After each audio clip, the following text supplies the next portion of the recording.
Дорогие друзья, это Владимир Милов, и в эти дни мы вспоминаем Бориса Немцова в связи с 5-летней годовщиной его трагической гибели вот здесь вот у стен Кремля, и до сих пор остается огромное число вопросов по этому убийству, вопросов, на которые нам власти категорически отказываются давать ответы. И, конечно же, мы вспоминаем Бориса, каким он был ярким, бескомпромиссным, бесстрашным, светлым человеком.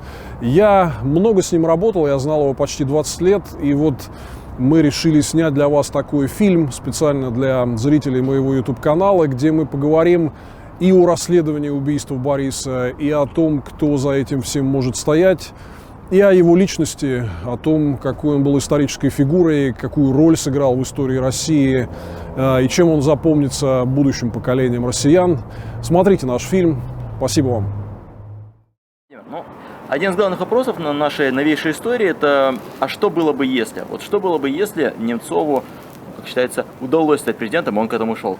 Я думаю, что здесь вот надо смотреть на личность Немцова в таком историческом контексте. Он, конечно, великая фигура в истории. Я вот не преувеличиваю сейчас, а в буквальном смысле. В чем это величие? В том, что у нас вот все государственные деятели, которых признано, там, принято считать реформаторами, они все вот как Штирлицы до какого-то момента были частью номенклатуры, а потом вдруг, когда им представлялся шанс, они начинали что-то делать. Ну, там, я не знаю, там, граф Витте до Горбачева и Ельцина, да?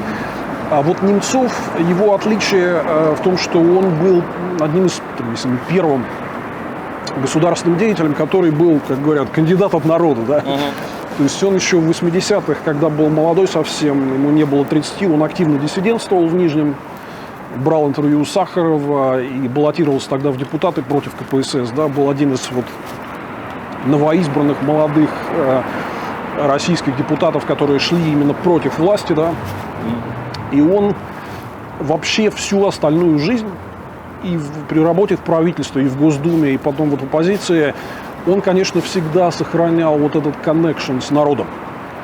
То есть я помню его на выборах в Сочи, во всяких наших политических кампаниях здесь, когда там проводили митинги, раздавали доклады свои у метро там, и так далее. У него, конечно, была удивительная химия с нашими людьми. То есть вот даже если кто-то ему не нравился, но они могли нормально поговорить.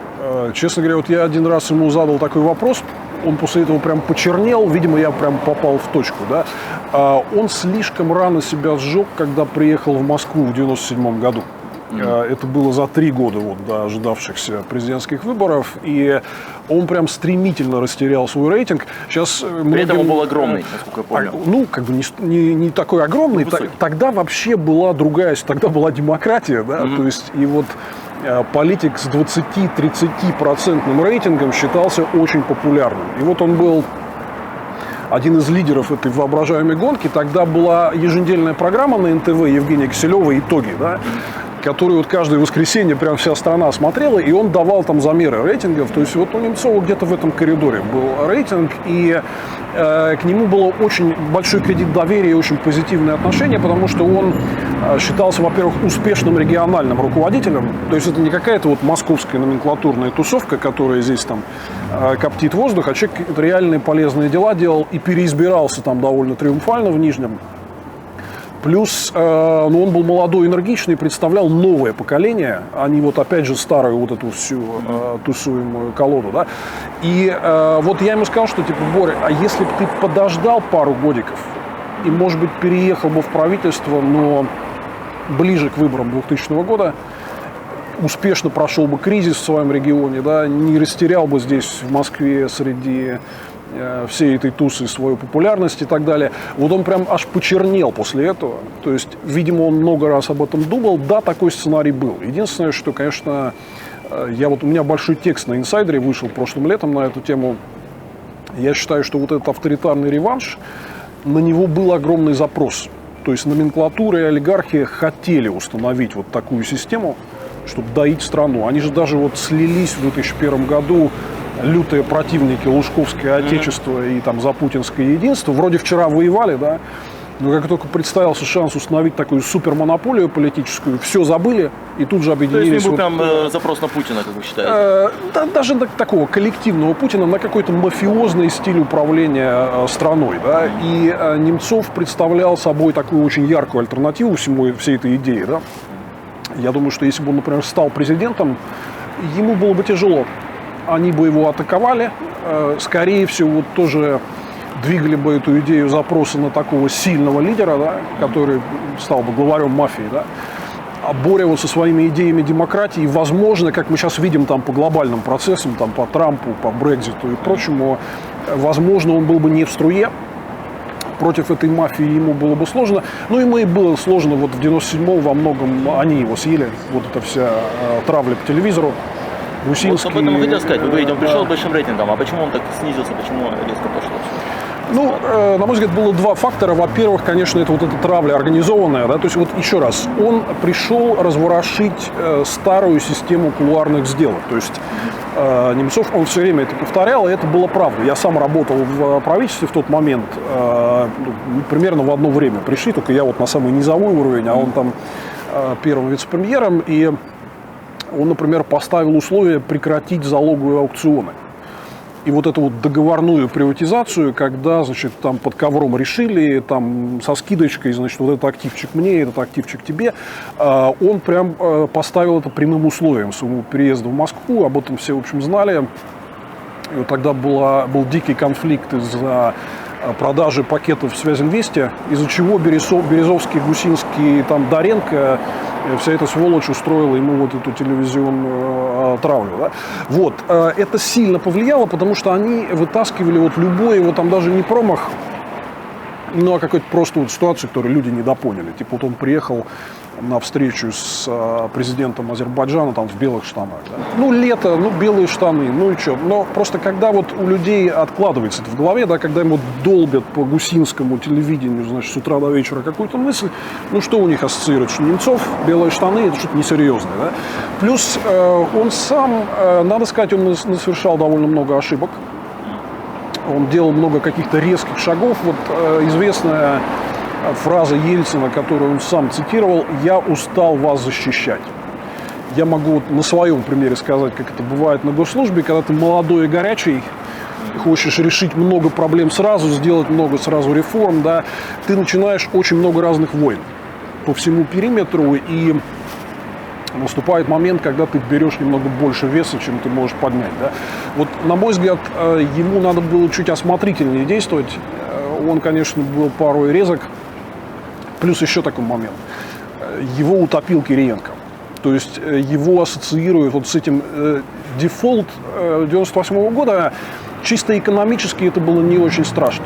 Потому что все это быстро кончилось, и начался рост, экономика была к этому готова. Ну, это как банкротство. Да? То есть слово страшное, а в рынке это означает, по сути, оздоровление. Да? Вот. Но имидж, конечно, был всего этого ужасный, что вот эти молодые реформаторы все завалили. И Боря, вот мы тоже обсуждали с ним, что я говорю, тебе не надо было оставаться у Кириенко в кабинете. Вот отправили правительство Черномырдина в отставку, уйди и типа дай ему там облажаться самому. Да? Но Кириенко его отодвинул от многих реальных полномочий, при этом сам все завалил. И вот Борис вот вместе с этим всем Титаником в 98-м ушел на дно. На мой взгляд, был такой символический момент, когда их отправили в отставку, и они вышли внизу с Кириенко к шахтерам, которые бастовали у Белого дома, там на Горбатом мосту. Они вышли с бутылкой водки, а шахтеры не стали с ними пить. Просто послали их нахер. Да? Вот. И это был прям такой символический момент, насколько обвалился тогда вот весь этот имидж молодых реформаторов. То есть Кириенко не только страну обдефолтил, он, к сожалению, очень большой удар нанес вот по политическим позициям и по имиджу Немцова, который тоже принял на себя вот часть этого удара. Хотя, конечно, он совершенно был не виноват в том, что произошло. Я застал эти события, будучи еще ребенком, но я отчетливо помню, что говорили, вот эти молодые реформаторы пришли, они развалили, они довели страну до кризиса.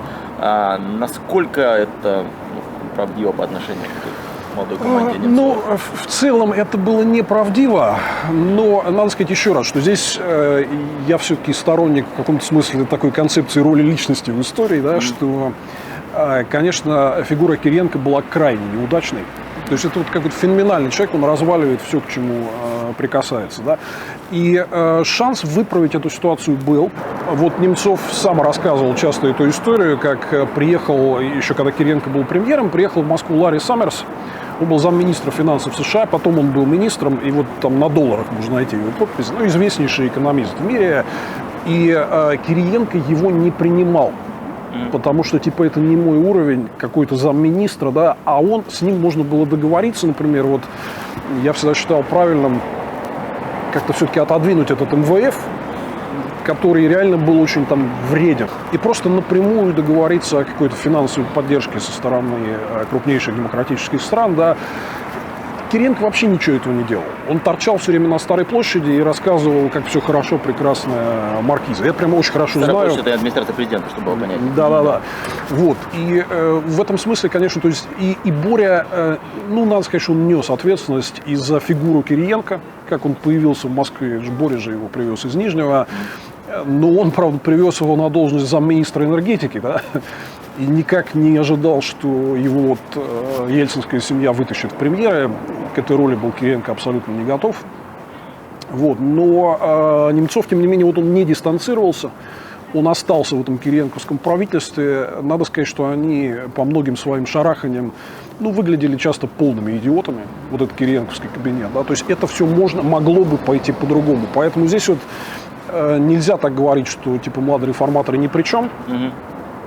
Они очень много, конечно, там действительно завалили, но лично это вот связано с этим трагическим выбором фигуры Кириенко, который и Борис тоже к этому так относился, что да, в принципе, он понимал свою ответственность, что он его притащил сюда, и, конечно, он не может просто взять и сказать, что типа это вот я здесь не имею к этому отношения, да, вот, но все это, наверное, можно считать каким-то трагическим стечением обстоятельств, но это вот его как бы надолго отодвинуло, да, то есть у него сформировался огромный антирейтинг, плюс у общества было такое ощущение, ну, закончившегося быстрого романа с политиком, да, после которого уже не возвращаются, да, и, в общем, вот у Бориса после этого такой был долгий путь к осознанию своей политической роли вот в этой новой реальности, да, но на самом деле, все-таки, я думаю, что шанс, что все пошло по-другому, он реально был.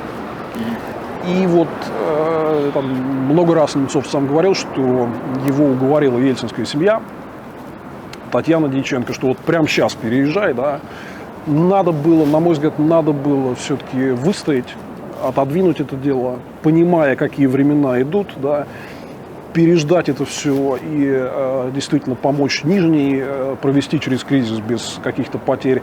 И, возможно, тогда вот в триумфальном виде он бы мог уже приехать. Ну, это, конечно, гипотетические вещи все, но вот он в разговорах со мной сам признавал, что такой сценарий был бы, наверное, наиболее реальным вот именно с точки зрения такого практического шанса на президентство. Правда, что Ельцин предлагал Немцову быть моим преемником, а тот дал какие-то условия, и они не сошлись, а Путин согласился на все, и как-то так оно пошло. Ну, не, во-первых, я не знаю, что там происходило, да, вот я знаю то, что слышал от других людей, в том числе от Бориса Немцова самого, но Ельцин не то, что предлагал ему быть преемником, а он же был такой царь-президент, да, он как бы особо никого не спрашивал, он начал его уже другим людям, в том числе международным лидерам, представлять.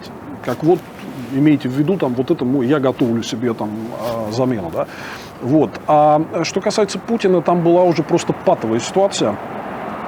И не знаю, там Путин сопротивлялся или нет, но была очень короткая скамейка запасных.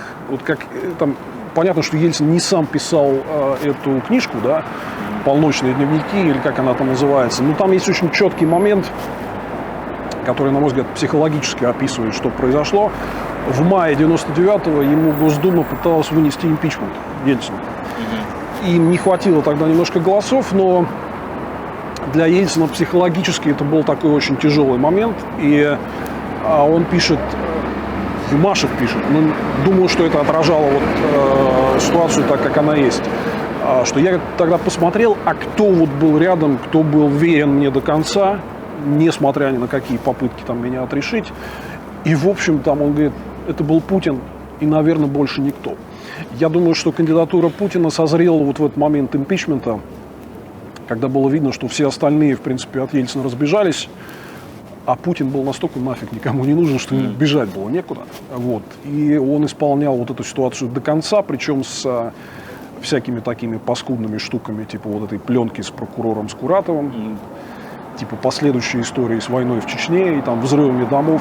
Отдельная большая тема, да. Вот. То есть Путин был готов ради удержания власти, вот ельцинской семьей, он был готов на всякие такие паскудные штуки. Думаю, что, к сожалению, это тоже повлияло на выбор.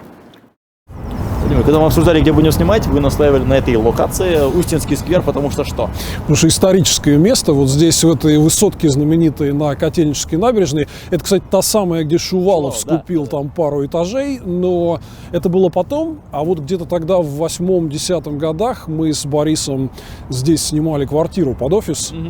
И тут происходило много всяких исторических вещей. Мы тут и писали вот эти доклады «Путин. Итоги и продолжения». Мы их презентовали. Есть много видео, как мы буквально в этой квартире устраиваем пресс-конференцию для журналистов, потому что нам тогда все интерфаксы срывали эти планы, ничего никто не давал, да.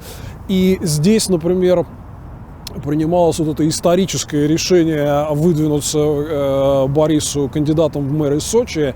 К нему тогда обратилась группа жителей и предложила. Вот у нас это были последние выборы мэра, где разрешалось по законодательству вносить избирательный залог.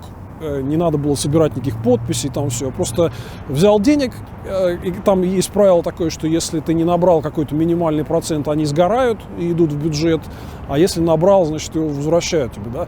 Вот, и мы сидели здесь, думали, стоит это делать или нет, и вот, собственно, это решение было принято здесь, и вот с нашей вот этой вот совместной работой про Путина и со всеми этими докладами это место прям напрямую во многом связано. Сочинская компания, она была такая последняя, где можно было выдвигаться, но далеко не последняя, где была в вакханалия, да, там какая-то, я помню, там смешные были кандидаты. Абсолютно, да, тогда вот эту вот порнозвезду Беркову, там Волочкова туда тоже приехал выдвигаться в мэры, и тогда они устраивали все вот эти вот обливания там нашатырем или чем-то еще, там, я уж даже не помню, там была куча всяких адских нападений, да, то есть вот эти грязные сурковские технологии, они были, к сожалению, на Борисе опробованы в полной мере, но он просто с честью там держался, то есть, несмотря на все это, он уверенно ходил по дворам, там, по рынкам, встречался с народом, то есть вот его было не остановить. Мы, конечно, тогда были просто поражены его работоспособностью и выдержкой, вот, несмотря на все эти моменты. Вы сказали про деньги, про залог, который он несет. Этот вопрос реально, извините, напрашивается. Откуда они у него были? Потому что всегда говорят, у Немцова были деньги, он был при деньгах. Ну и сразу, конечно, мысли о том, что там американцы помогали или еще. Я очень много слышал этих дискуссий, но для меня это всегда было немножко странно, потому что мы с ним много работали вместе, я с ним проводил много времени, да. И вот, блин, он постоянно созванивался с этими своими брокерами, которые у него работали на бирже. Здесь шортим, здесь надо покупать там и так далее, да. То есть он действительно серьезно занимался инвестированием в биржу. Были моменты, когда он на этом терял. Они ходили все там с мрачными лицами и так далее, да. Но для меня вот этого вопроса никогда не было, потому что я прям видел, чем он занимается. Иногда это, кстати, очень мешало работе, потому что у нас был какой-то срочный вопрос, надо было что-то там делать или готовиться к какой-то пресс-конференции или мероприятию, а он сидит там с брокером, созванивается и как бы отключился полностью, да, поэтому я знаю, что это вообще такая кремлевская тема, пытаться подколоть оппозиционеров там типа откуда у них деньги, но это все происходило прям прозрачно на моих глазах, поэтому, как всегда, давайте лучше обсудим, откуда у путинской мафии деньги, вот, мне кажется, это более насущный вопрос. Путин в итоге вообще их страшно раздражал, потому что, это, на мой взгляд, это был такой первый, как говорят, groundbreaking, да, первый крупномасштабный просветительский проект. То есть до этого оппозиция все-таки была какой-то довольно узкой тусовкой, сидящей в основном в Москве, да, которая там, я не знаю, проводила какие-то свои мероприятия, на них приходило там те же самые 100 человек и больше ничего, да. А идея Немцова, вот когда он мне предложил, меня, собственно, захватило это сразу. После провальных выборов в Госдуму в декабре 2007-го он мне позвонил, предложил встретиться и вот говорит, давай сделаем доклад, который прочитают миллионы человек, И там будет изложена вот реальная объемная картина, к какому разбитому корыту Путин нас на самом деле привел, несмотря на вот эту пропаганду. Да? И один очень известный наш государственный деятель, я его называть не буду, но, если что, его имя есть в распоряжении редакции. Да? Мы когда этот доклад написали, он дал ему почитать, он говорит, в принципе, если этот доклад прочитают все россияне, это может изменить политическую ситуацию в стране, ни много ни мало. И потом там по разным метрикам, там скачивание, раздача и фидбэк, и соцопросы, кстати, Левада делал про Путин итоги отдельно, мы поняли, что его прочитало несколько миллионов человек. На мой взгляд, это был вот первый там, как говорил Джон Леннон, пока не появился Элвис, there was nothing, ничего не было, да. Потом, конечно же, появился Навальный, появилось вот это ютубовское телевидение и пропаганда. А тогда интернет был не такой масштабный, да. То есть эти миллионы, это совсем другая цифра. Сейчас пропаганда наших идей вышла на какой-то совсем другой уровень, да? Но это, на мой взгляд, был такой первый именно массовый проект с хорошим контентом. Это их прям дико раздражало. То есть они блокировали распространение и устраивали нам трэш, там не давали проводить встречи, например, в регионах, когда мы с Немцовым приезжали этот доклад презентовать.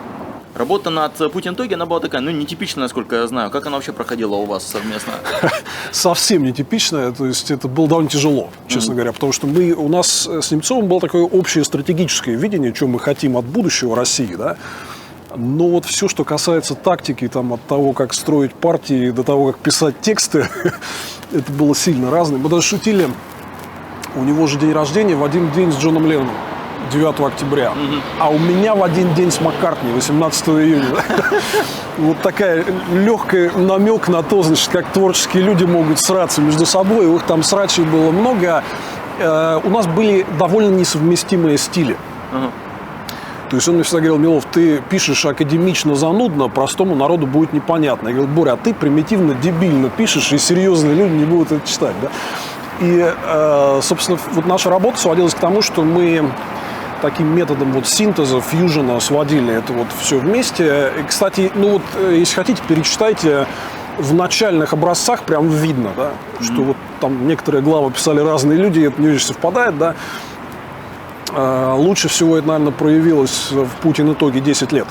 Это вот через там пару лет уже совместной работы над серией докладов мы сделали такой апдейт, который, на мой взгляд, был идеальным в плане вот сочетания простого, доступного изложения, да, и очень серьезного там набора фактов. Но кроме вот ругани, нам нравилось, нас заводила идея показать вот системную картинку, потому что в тот момент, когда мы начинали работать над Путин итоги, это был как бы конец вот этой 8-летки, когда экономика все время только росла.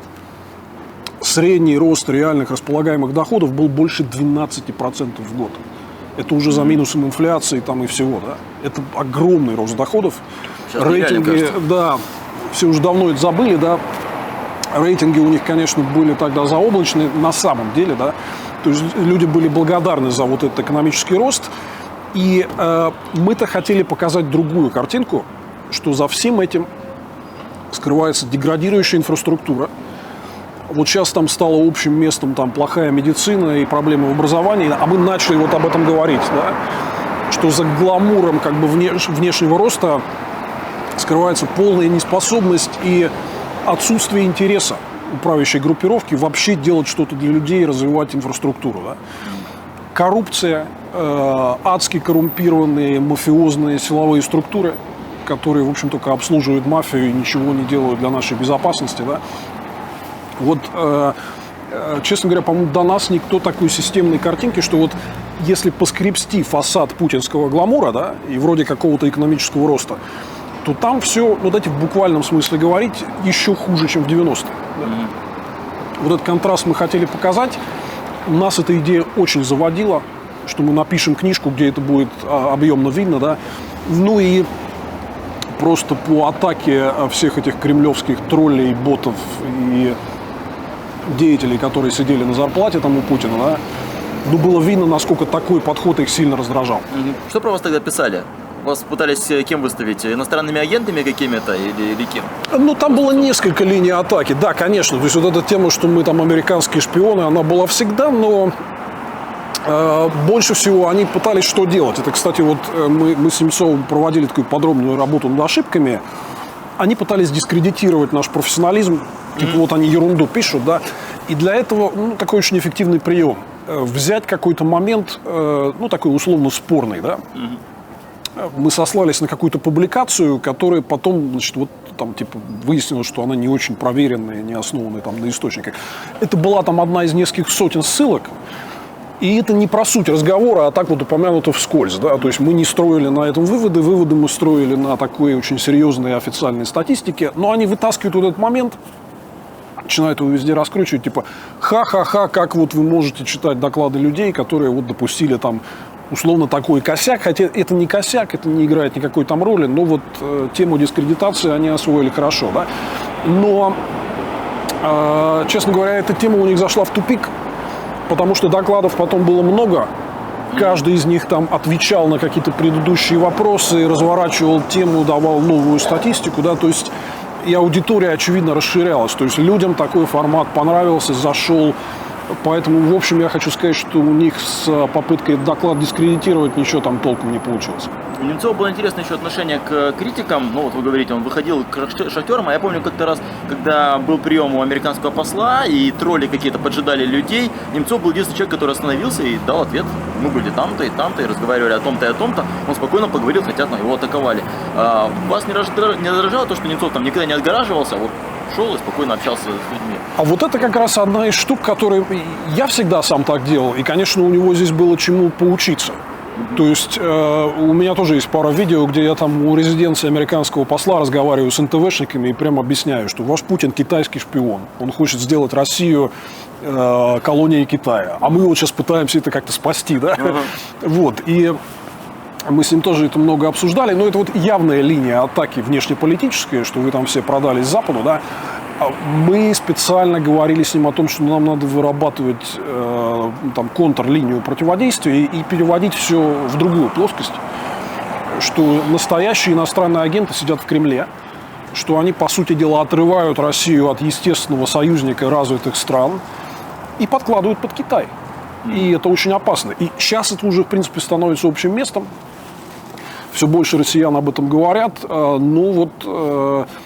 Тогда, там, 10 с лишним лет назад, это был некий свежий взгляд на вещи, потому что у нас все телевидение и путинская пропаганда, они такие западоцентричные. Да? То есть мы как бы в упор не видим такого довольно-таки потенциально опасного юго-восточного соседа. Вот мы начали ситуацию разворачивать в эту сторону, и Немцов, конечно, здесь он никогда не боялся называть вещи вот своими именами, как они есть. Вы люди, и он, и Борис Ефимович, люди с непростыми характерами. Я не поверю, что вы никогда не враждовали, не прекращали общаться на несколько недель, или там бывало, что на месяц. Бывало такое? Вот мы с ним много ругались. Например, вот когда мы были в Сочи, да, вот у него была вот эта тяжелая такая изнуряющая кампания, он баллотировался в мэры. Мы потом уехали разными рейсами, недели 2 не разговаривали после Сочи вообще. Как раз вот эта тема, что я там отвечал за главный вот такой агитационный инструмент. Мы делали такую газету, которую раскладывали по ящикам, да, и я, собственно, ее делал содержание, там работал над версткой и всем. Она ему ужасно не нравилась. Что, в общем, я думаю, он преувеличивал здесь, потому что как раз вот Илья Яшин, который возглавлял штаб, он ему все время показывал, когда люди в штаб приходили или Немцов ходил по встречам, Яшин всех спрашивал: газету видели? Все говорят, да. Вам нравится? Все говорили, нравится. Да? Но Немцов, у него был такой элемент перфекционизма своего, что ли, да. Он хотел, чтобы это было еще простонароднее. Он вот говорил, что типа Милов делает все там слишком академично, да. И вот у нас была такая большая разборка из-за этого. Ну, было много такого. Вообще, я хочу сказать, что, Немцов как, еще раз повторю, великая фигура в истории.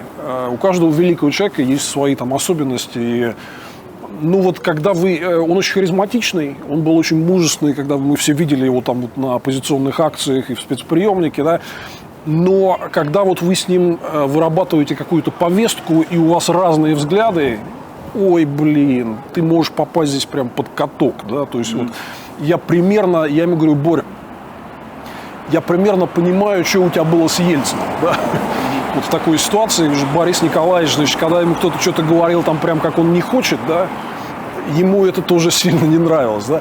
Вот, поэтому было всякое, но я-то просто на это все смотрю через призму все-таки истории и роли Немцова вот вообще в российской истории как такой крупной колоссальной фигуры, да. Поэтому, были, конечно, личные срачи, но есть нечто большее, что невозможно отрицать. Политика, брокерское дело, но у него еще хватало времени на хобби, на то, чтобы быть нормальным таким человеком, где-то развлекаться. Вот вне политики, если брать, абстрагироваться от политики, он как расслаблялся, развлекался? Ну, во-первых, вот я могу сказать, что за то время... Мы с ним были 20 лет знакомы. Почти 20 лет с 97-го года, да. И я прям видел, как в последние вот эти годы его такой активной оппозиционной деятельности у него прям сужалось вот это личное пространство. Он все больше и больше времени тратил на подготовку всяких оппозиционных акций, там, на распространение нашей какой-то информации, агитации там, и так далее. Да? И посидеть приходилось в спецприемнике тоже. Поэтому я вот помню его в нулевые годы. Он довольно много проводил времени, он ездил, например, он был вице-президент Федерации виндсерфинга и кайтсерфинга России. Вот, и он все время много выкладывал этих фоток, как он на кайте где-то там любил ездить на океан там и так далее, да. Но со временем у него все меньше возможностей для этого было, и он, грубо говоря, бросил все эти свои хобби вот в пользу политики и в пользу вот этой всей оппозиционной и уличной активности, и, в общем, сосредотачивался во многом на этом.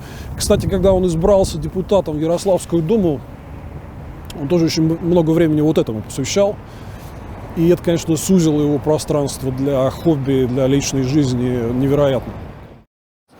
Вот одна из историй, которая, честно говоря, мне всегда была не очень понятна и не очень нравилась, это вот его вот эта дружба с теми, кого у нас принято называть олигархами, да, просто там богатыми людьми, там, бизнесменами из 90-х, все эти Прохоров, там, Фридман и так далее. И я понимаю, почему это произошло, потому что они вот это все реформаторы, СПСовцы из 90-х, они вот верили, что у нас будет такой бизнес, который будет базой для защиты демократии, там никогда не отдаст, значит, частную собственность и гражданские права, да, хотя они потом первые побежали ТНК, БП, Сечину сдавать, да. Я помню. Вот, но мы даже... в принципе, пыталась разыграть такую фишку, дружбы вот с богатыми людьми. Вот это... Знаменитый ролик в самолете у них вот это была грубая ошибка, да. Вот я, например, к этому как отношусь, что я считаю капитализм очень эффективным, потому что он создает рабочие места, новые продукты, стоимость, там, в итоге делает всех побогаче, да? Ну, я дико извиняюсь, но вот самих капиталистов я не очень люблю. Среди них есть очень хорошие, милые люди, но там их не большинство, скажем так, да? Вот, и вообще люди, которые вот зациклены на деньги, вот, ну, вот это психологически, вот это не мое, да? Вот, и поэтому у нас был такой неприятный эпизод, когда мы были у Немцова на одном из его дней рождения, здесь недалеко, кстати, и это был такой вот, там было немного народу, небольшой прием, да, вот такой довольно узкий круг, и мы прям там адски посрались с Фридманом, вот этим самым альфовским, да. Прям вот так вот лицо в лицо, да, потому что как раз тогда, это был 2008, начался кризис, у них у всех там попадали акции, там все, да, и я ему тогда сказал, ну, там немножко выпили, да, и я сказал, что, типа, вот это вы все, как бы, виноваты, потому что вы, по сути, вы не поддерживали нас, поддерживали Путина, вот теперь, я прям буквально говорю, я тогда это писал везде, можно найти мои публикации с таким прогнозом, я говорю, вот теперь вы получите 10 лет без роста, потому что вот эта вот система, она из этого дерьма просто так не выберется, и вы ее туда помогли завести. Ну, на что он мне отвечал, типа, а что вас поддерживать, вы вообще никто, и звать вас никак. А Путин решает вопросы, поэтому будем решать с ним. Параллельно, вот как Боря дружил со всеми этими альфовцами, ну, меня, например, когда мы написали «Путин. Итоги», меня позвал на встречу Петр Авен, один из владельцев Альфа-банка, и выговаривал мне, типа, 1,5 часа, что ты такой перспективный политик, зачем ты связался с Немцовым? Это была политическая ошибка. Многие, кстати, так говорили, потому что у Немцова был там свой имидж и свой антирейтинг, и говорят, там, зачем тебе вот это, типа, надо, да? Но в каком-то смысле это все правда. Но, с другой стороны, Немцов на тот момент был таким очень ярким переходным мостиком из прошлого в будущее, да? То есть он был один из людей, которые были раньше у власти, но который не скурвился, не продался, не захотел стать частью вот этой новой мафиозной номенклатуры, а пошел на улицу агитировать народ против. За то, чтобы вернуть демократию, вернуть свободу и так далее. И, как мы знаем, это потом ему обошлось в большую цену. Вот я не знаю, что ты тогда вот как бы почувствовал, да, что вот правильно быть на этой стороне. Хотя, наверное, да, в том, чтобы работать с Немцовым, были и какие-то свои издержки. Но я был, честно говоря, в шоке от этого. Я с Савиным потом больше не разговаривал никогда. Но Боря, естественно, весь этот эпизод рассказал. Он даже не подозревал, да, что там вот его альфа-друзья, значит, у них есть какая-то вот такая... какая-то потайная комната в плане отношения к нему, да. Ну вот мне кажется, что это вообще была большая ошибка у реформаторов и демократов вот, водить шашни с этими капиталистами. Это надо было делать очень осторожно и как бы на дистанции вытянутой руки, да. А вот эта дружба в засос, честно говоря, мне кажется, это не просто вот было непонятно, но это еще их и дискредитировало. Кстати, вот одна из линий, по которой Кремль Бориса часто любил атаковать, это вот его вся дружба с Прохоровым там, и прочее, да. Ну, что, у всех бывают какие-то свои моменты. Есть и там у нас тоже, там, у меня там и так далее, да. Но я думаю, что вот вообще вот из этой истории попыток дружить с олигархами у реформаторов 90-х надо делать серьезные, глубокие выводы на будущее, потому что, мне кажется, это вот одна из таких плиточек, которые вымостила нам в итоге дорогу в ад. События на Украине дали нам одну из самых ярких цитат Немцова и одну из самых ярких цитат про Путина. Когда, помните, его спрашивают про Путина, он говорит, что... За Януковича. Он ёбнутый Владимир Путин, чтобы вы поняли. За Януковича. И даже есть гипотеза, что из-за этого Путин так обиделся, что это привело к тем событиям. Как вы думаете, действительно могло быть настолько обидчивый? Где-то окружение его настолько обидчивое? Ну вот если говорить о причинах этого всего, то есть, во-первых, я просто повторю еще раз, да, что я не верю ни секунды в то, что это какая-то самодеятельность там, каких-то чеченцев или даже Кадырова. Я уверен, что это шло из Кремля. То есть в этой системе гиперцентрализованной, где папа решает такие вопросы, никто из его клевретов там не осмелится там, пойти против и какую-то такую самодеятельность учинить, да. Я думаю, что несколько факторов было. Вообще у чекистов есть такой термин по совокупности. Они очень часто его используют. Да, вот, когда там, условно говоря, выносят кому-то приговор. Да, ты меня достал. Разными факторами, в том числе, наверное, и психоэмоциональными. Но если серьезно об этом говорить, то, во-первых, они тогда очень боялись на фоне вот этого нарастающего кризиса, они очень боялись предстоящих выборов в Госдуму. И Немцов, после того, как он прошел 5% барьер в Ярославле, то есть стало видно, что демократическая оппозиция может выигрывать в провинции. Да? Это открывало как бы прямую дорогу дальше к попаданию уже в федеральный парламент. Плюс они увидели, что он перестраивается из того образа какого-то там далекого мужика из плохих 90-х, которые они ему пытаются пришить, и пытается становиться каким-то новым оппозиционером, что он в другом формате активно едет в регионы, выдвигается на региональных выборах, вот, занимается такой просветительской работой, выводит ее на массовый уровень. Ну, это, конечно, раздражало их страшно. Немцову вообще очень нравилось общаться с людьми. Ну, вот я не знаю, сравните там вот с этими всеми серыми там Путина-Патрушевыми с рыбьими глазами, да? Но они же реально народ ненавидят. Они как бы хотели бы, чтобы его вообще там заменили переодетыми сотрудниками ФСО, да? И как с народом общаться, у них возникает когнитивный диссонанс сразу. Типа вы наняли шлюх там за $10, как говорил Владимир Владимирович Путин. Да? Вот. И у Немцова вот этой вот боязни людей никогда не было, наоборот, он очень любил.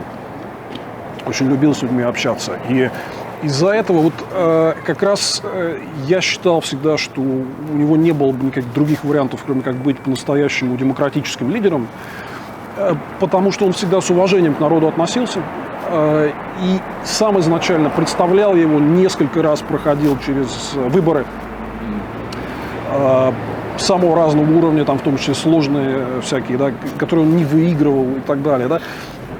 Я не вижу, я считаю, что у него вот этот демократический инстинкт был 100%. И для того, чтобы там, условно говоря, сыграть в мафию какую-то, ему надо было бы, видимо, очень сильно переступить через себя. Я не вижу никаких причин, почему он так стал бы себя вести. Вот как мы увидели, например, во время украинского кризиса, Там многие, когда вот включилось в обществе вот это вот, на что Путин и пропаганда работали, да, включилась... Вы говорите, украинский кризис 2004 года. Война, которую Путин развязал в 2014 году против вот Украины, это, да. Угу. Потому что в 2004 я помню, что он выступал, ездил на Украину. Я про уже вот последние события, про войну, которая поляризует общество. Такая вот как бы включается такая очень бинарная система распознавания свой-чужой. Да? Вот как бы там мы любим Украину, но это вот государство, с которым мы воюем, и как бы мы все должны быть типа за свою команду. Да? Вот как в хоккее, там, условно говоря. Да?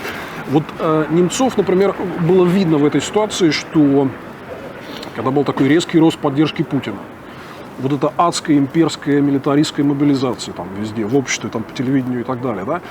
А он, несмотря на то, что это могло принести ему политический ущерб, но он принципиально выступил против, потому что он понимал, что это неправильно то, что мы делаем, что мы агрессоры, что это наш сосед, который не сделал нам ничего плохого, да? И то есть это был вот один из примеров, когда ему это не принесло никаких конкретных дивидендов, и, возможно, даже привело вот к его убийству. Я думаю, что вот его такая резкая позиция по Украине, это был, там, возможно, один из факторов, который внес в итоге трагический вклад. Но он, тем не менее, проявил себя как человек, который поступает правильно, поступает по принципам своим. Да? И это вот такой, может быть, самый яркий момент, когда было видно, что от него не надо было ждать, что он будет играть в эти мафиозные игрища. Плюс Немцов был человеком, который он обладал такой очень серьезной способностью коннектить самых разных демократических политиков между собой. Да? Он мог находить деньги. Это очень важно. То есть для Путина, возможно, это главная такая опасность. Они же все меряют через деньги. Скажем, вот ровно через 3 месяца после этого убийства была попытка отравления Володи Кара-Мурзы. Володя Кара-Мурза вот в нашей складывающейся тогда коалиции по подготовке к выборам в Госдуму представлял Ходорковского. Он прям присутствовал на этих всех встречах, да.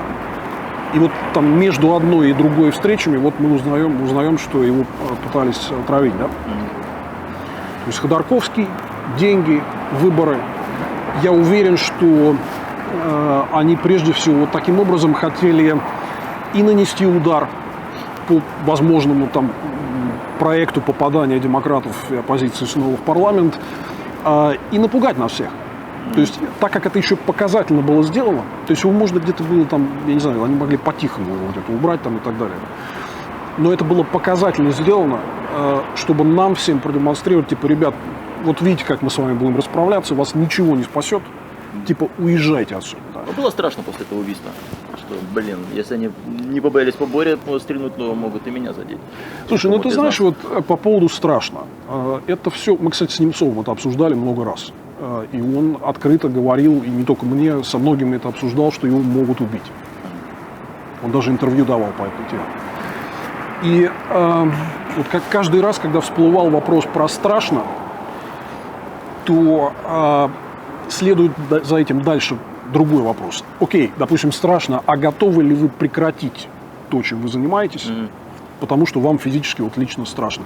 И вот Немцов, когда этот вопрос возникал, он такой мотал головой, как упрямый бычок, и говорил: нет, страшно, не страшно, а я буду продолжать то, что я делаю. И вот ты там про меня спрашиваешь, я думаю, что тебе там любой из нас ответит, и Навальный, там, Люба Соболь, да, Илья Яшин, мы не собираемся прекращать нашу деятельность.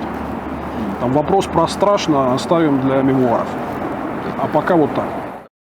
Узнали вы, так получилось, что вы были в прямом эфире? Это был вообще кошмар. Я был в прямом эфире в Киеве у Евгения Киселева, который вел там передачи на украинском телевидении.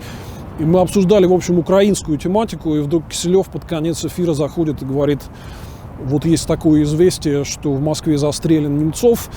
Я даже, там это видно, в принципе, на кадрах, какие-то горячие головы украинские в студии, они начали говорить: давайте, типа, почтим память минуты молчания. Но я был среди тех, кто говорит, типа, ребят, подождите, это надо проверить, потому что этого не может быть.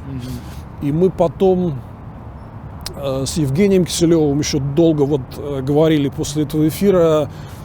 Ну, мы все, конечно, были, как будто нас убили всех. Да? То есть вот ощущение было именно такое, да, и Я потом не спал всю ночь, у меня был утром самолет, и я написал большой текст, который вот до сих пор висит на «Эхе Москвы», памяти Бори. Вот, честно говоря, там говорил о том, что очень жалею, что мне не удалось с ним вот как-то сесть и там подробно поговорить обо всем еще раз, да.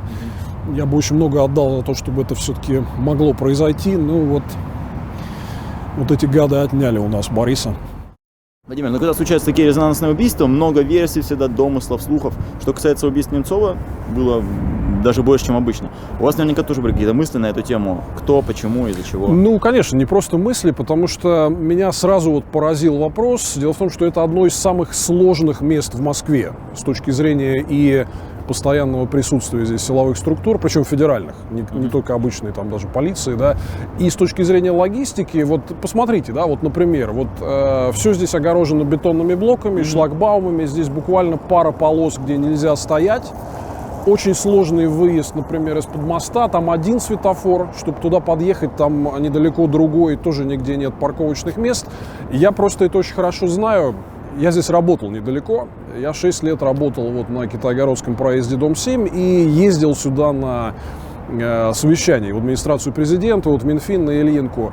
Мои водители, хотя у меня были спецномера, можно было правила нарушать, да, они, когда узнавали про это, они мне всегда говорили: слушай, а давай ты, может, пешком сходишь? И, откровенно говоря, я там жалел их, соглашался, чтобы не гонять их здесь, потому что здесь очень сложно крутиться. Вот, и они нам хотят сказать, что вот здесь стояла под мостом машина, наполненная вооруженными чеченцами, и просто ждала, пока Борис Немцов придет. Ну, я просто сразу, когда услышал эти вещи, это не говоря уже о том, что, ну, сейчас вот здесь нету ее, но здесь постоянно стоят полицейские машины. Я думаю, что мы сейчас будем говорить, наверняка увидим, как несколько Даже сейчас из мы них видим парочку, проедет. да, недалеко от нас. Да, ну вот стоит автобус полицейский, ну наверняка это связано просто с годовщиной убийства, да. Но вообще, в принципе, вы можете просто прийти, это место такое, здесь вот и погулять хорошо, и все, да. И вы всегда увидите, что здесь постоянно очень много полиции, даже поздно вечером. Там в 11-12 это нормально. Более того, мне адвокат Вадим Прохоров рассказывал, что там в материалах дела специально есть об этом отдельно несколько строчек, что здесь стояла полицейская машина, но прямо перед тем, как приехали эти чеченцы, почему-то она уехала. Да? То есть вот мне очень сложно логистически представить, как вот эти люди, которые явно плохо знают Москву. Вот «Новая газета» вывешивала интервью с этим одним из там, тех, кого осудили за убийство, Анзором Губашевым. Ну, он просто плохо ориентируется. Он стоит здесь на Васильевском спуске, и там на Красной площади, и говорит: ну вот там, видите, вот там, куда там, где две девушки стоят. Да? Вот он так обозначает название улиц и переулков Москвы. Да? То, что они смогли вот в таком месте все это спланировать, тем более, например, если они знали, что он пойдет домой, дальше там километр идти по довольно пустынной Ордынке, где, вот туда, да, если пройти, да, где он был, то есть это, где гораздо меньше вот этих всех технических сложностей. Поэтому вот первое, что меня сразу поразило, что вот в этом месте абсолютно незнакомые с местностью люди просто так это сделать не могли. И это, конечно, вот меня сразу навело на то, что здесь было мощное прикрытие спецслужб, что это была сложная операция, начиная с того, как они вычислили его маршрут. Вот мы сейчас об этом еще отдельно поговорим. Да, я хочу сказать, что это оптимально плохое место. А почему тогда, как вы думаете, здесь все случилось? Мне сложно сказать, но вот моя версия, то есть если рационально рассуждать, что вот именно это место, оно полностью находится в федеральной юрисдикции под прикрытием федеральных спецслужб. Это известно, что в материалах дела они отказались официально. Они отказались на депутатский запрос Дмитрия Гудкова давать камеры, и в материалах дела содержится вот от них ответ от ФСО, что у них нет никаких записей. Хотя, ну, просто вот пройтись камерой и посмотреть, что там стоит. Это же было точно так и 5 лет назад, в момент убийства. Есть там много фотографий. То есть со съемкой здесь нет никаких проблем. Но это федеральная юрисдикция. И они могут просто, сославшись на какую-то федеральную тайну, вообще закрыть всю информацию о том, что здесь, в этом месте произошло. Дальше там на Ордынке, это уже обычная гражданская территория, где юрисдикция МВД, полиции там и... А с полицией, ну, вы знаете, как они поступают с видеозаписями. Тут же, значит, сумасшедший профессор там выбросил распиленную девушку в реку Мойка. Это все появляется в интернете в виде слива, да. Поэтому вот если они хотели это все действительно скрыть, то понятно было, что это они должны были это делать на территории, где они могут спрятать доказательства. Да? Это же тоже было, ну, если не взаимодействие, то попытка взаимодействия с правоохранительными органами. Вы писали письма, а это кончилось, так понял, ничем. Попытка. Я сразу же, буквально вот через 2 дня после убийства, написал письмо в ФСБ и Федеральную службу охраны как председатель тогда политической партии «Демократические выборы». И они мне оба ответили, но ФСУ ответила так, что просто у нас нет никакой информации, отстаньте. А вот ФСБ тоже очень короткий ответ и очень характерный, что ответы на ваши вопросы, а я задал 12 очень конкретных вопросов. И они сказали, что мы не будем отвечать в соответствии с законом о ФСБ, потому что эта информация носит закрытый характер. И я задал 12 вопросов про очень-очень конкретные вещи. Вот самое главное, на мой взгляд, вот это все там анализ, вот здесь место преступления и так далее, это все там, ну, предположения какие-то, да. А вот есть вопрос, который является установленным фактом. Это масштабное наружное наблюдение за Борисом Немцовым, которое велось постоянно. Причем, то есть здесь не нужно ничего доказывать. Очень многие люди, включая меня лично, прям видели этих оперативников, которые ходили за ним довольно большим числом. Их было много, да. И особенно это усиливалось в дни перед крупными протестными акциями, а вот его убили меньше, чем за 48 часов до вот этого планировавшегося марша «Весна» в Марьино. Обычно, то есть там просто человек 12-15 за ним ходил, прямо вот перед акциями, которые он организовывал. Вот вопрос, который я задал, да, было ли наружное наблюдение? Если не было, то почему его именно в этот момент сняли? Да, и есть еще такой момент, что вот они утверждают, что вот эти чеченцы следили за ним полгода. Ребят, невозможно за полгода не понять, что за Немцовым какие-то чудики ведут параллельную слежку. Да? Вот где это все? То есть я просто представляю себя на месте следователя, если бы я был следователем под это дело, и убитый находился под наблюдением федеральных спецслужб, да я бы вытащил из них просто все, да. Но что содержится на эту тему в материалах дела? Там есть один запрос официальный ФСБ по поводу наружного наблюдения. И ответ типа, ничего не было. Наружное наблюдение не велось. Что является ложью. Таким образом, вот факты, которые мы имеем, что и ФСО, как минимум вот с камерами, да, и ФСБ с наружным наблюдением, они занимаются сокрытием доказательств по этому делу. Вот что в совокупности с местом преступления, которые очень сложные и не соответствуют той версии, которую они рассказывают. Типа они просто ждали под мостом, да. И с маршрутом. То есть вот эти чеченцы, которых осудили за убийство, ну, они явно не обладают достаточным знанием Москвы и не могли просто по визуальному наблюдению вычислить маршрут, да. То есть им явно просто их вели. Они, видимо, его, как обычно, слушали в кафе, как слушают там всех политиков, да. Поняли заранее, что он пойдет домой по мосту, и сказали, так, вот в такой-то момент, значит, выпускаем чеченцев. Да? Я думаю, что было так, потому что то, что они там за ним смотрели в окно и поняли, что вот он пойдет именно сюда, и сюда надо дислоцировать машину, ну, вот видите, здесь ездит очень много полиции, да, это постоянно. Вот то, что они просто по визуальному наблюдению вот за несколько сотен метров могли понять, что он идет домой, перекинуть сюда машину и вот в таком сложном месте, вот с такой сложной логистикой все это осуществить, это абсолютно неправдоподобно. Правдоподобно совсем другая версия, что им просто сказали. Там слушала Немцова, как всегда, специальная рота ФСБ, поняли, что он будет делать, провели оперативное, значит, совещание, выбрали место и сказали, так, чеченцев сюда и полицейскую машину убрать. То есть вот картина вырисовывается, в принципе, вот, на мой взгляд, такая. Вот если говорить именно о причинах вот того, что они приняли решение его убить, возможно, здесь, как мне сказал один тоже наш такой довольно крупный банковский деятель, он говорит, слушай, это из-за санкций, потому что Немцов был одним из немногих людей, который вот разговаривал напрямую с международными лидерами и объяснял им вот эту зависимость нашей экономики от внешних займов, которую финансовые санкции 2014 года нам отрезали. Да. И тогда случилось вот что. 16 декабря был черный вторник, так называемый, когда рубль обвалился вдвое. Да. Ну, у чекистов какая психология? Они же сами никогда не виноваты, да? Это какой-то предатель. А там было дело в чем, что был пик выплат по внешнему долгу у Роснефти и других крупных банков и компаний, да, а новых денег никто не давал. из-за этого очень сильно там резко вырос спрос на валюту, ажиотажно. И вот рубль так рухнул и с тех пор не может выйти из 60 рублей за доллар. Да? Я слышал, что они, в принципе, считают Немцова одним из людей виновных в том, что вот Запад пошел на такие серьезные финансовые санкции. Еще я слышал, что когда, например, Путин захватывал Крым, начинал войну в Донбассе, они не верили, что это возможно. То есть они считали, что наши банки и корпорации, им настолько выгодно кредитовать их, что Запад вот на это никогда не пойдет. Да. И тут это стало большим сюрпризом. На это все-таки пошли. Рубль обвалился вместе с покупательной способностью населения и так далее. И вот здесь такой таймлайн прям. 16 декабря черный вторник. 7 января вот этот теракт Шарли Эбдо, который дал идею. Типа вот исламисты убивают за то, что что-то не то сказали про ихнего пророка, да? У них была, да, идея, они говорили, что чеченцы убили, потому что Немцов что-то сказал про Что-то сказал. Да. 27 января, то есть 16 декабря черный вторник, 7 января Шарли Эбдо, идея, операция прикрытия, да?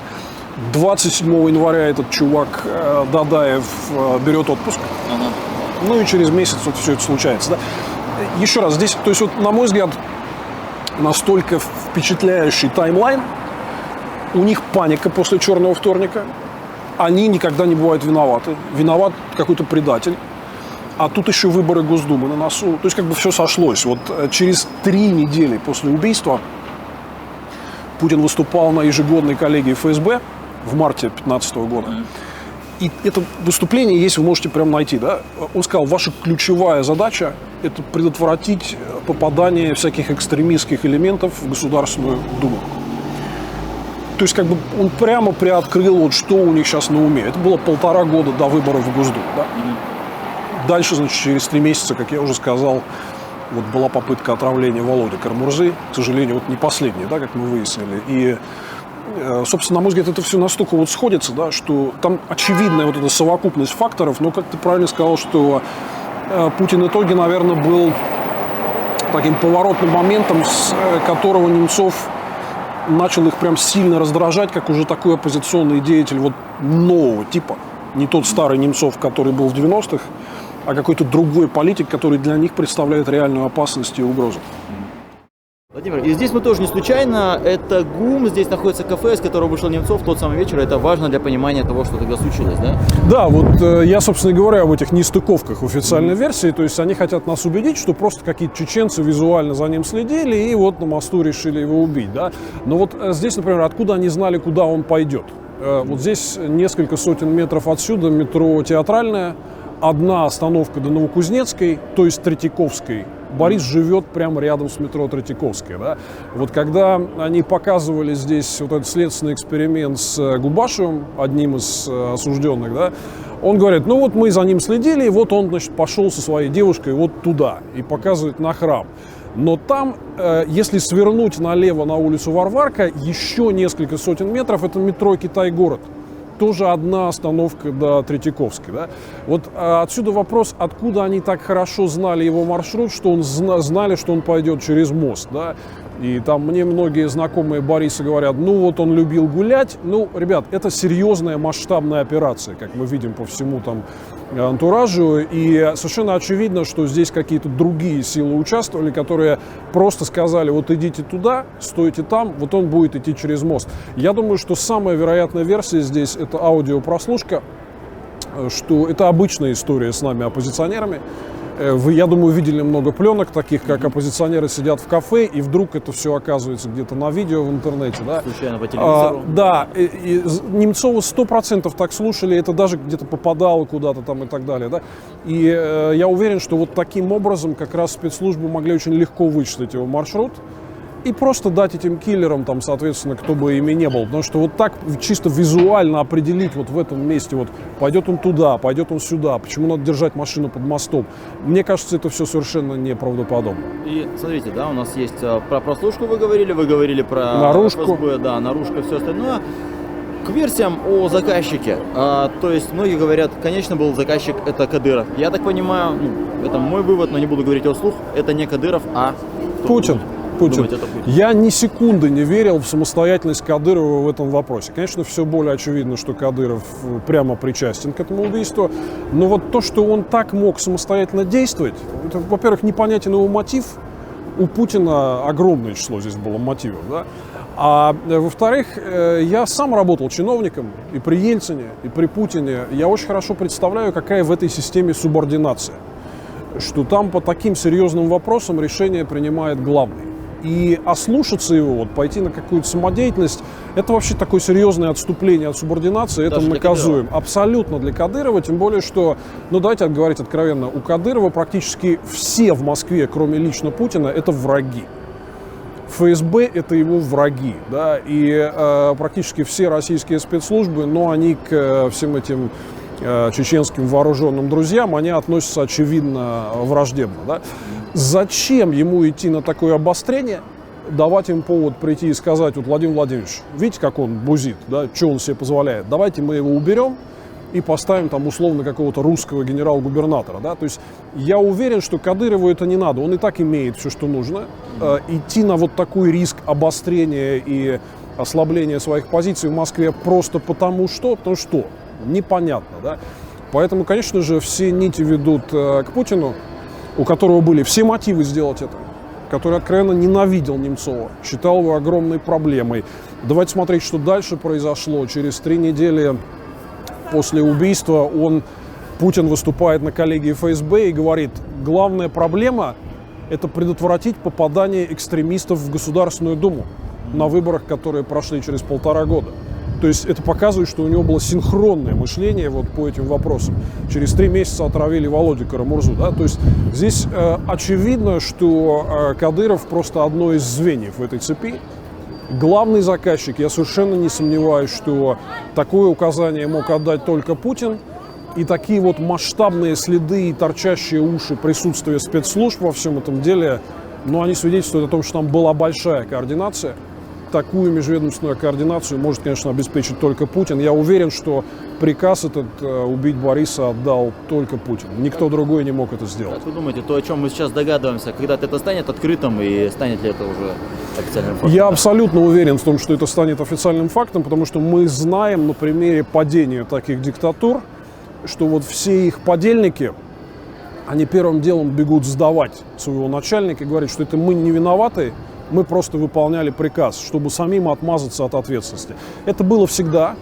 Я уверен, зная, собственно, гнилую сущность вот этой спецслужбистской власти, я абсолютно уверен, что они, вот кто сейчас присягает ему в верности, они побегут сдаваться первые. Побегут, да. И мы абсолютно узнаем правду, и я уверен, мы узнаем, что лично Путин стоял за этим преступлением.